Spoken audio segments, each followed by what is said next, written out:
Sanibonani bafundi, siyanibingelela engosini yethu lapha yokufunda ulimi lwesiZulu. Namhlanje-ke sizokwenza isifundo sokukhuluma lapho sizobe sichaza khona izilwane zasendle ezibizwa ngokuthi izilwane ezinkulu zaseNingizimu Afrika.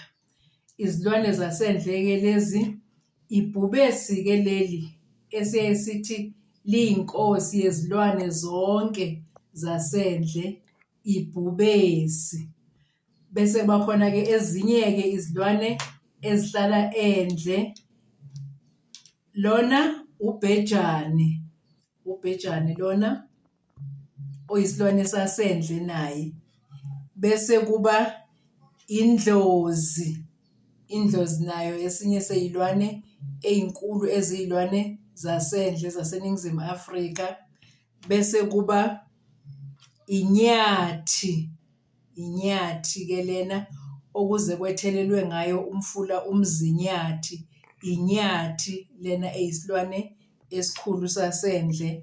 Bese kuba khona esokugcina indlovu lena okuyaye kutholakale kuyo ney'mpondo eziyaye zenze izinto ezingamagugu zokuhlobisa, namacici, nemigexo, nakho konke. Lezi-ke siyaye sizibize ngokuthi izilwane ezinkulu ezinhlanu zasendle zaseNingizimu Afrika. Siyabonga bafundi, nisale kahle okwelanga lanamhlanje.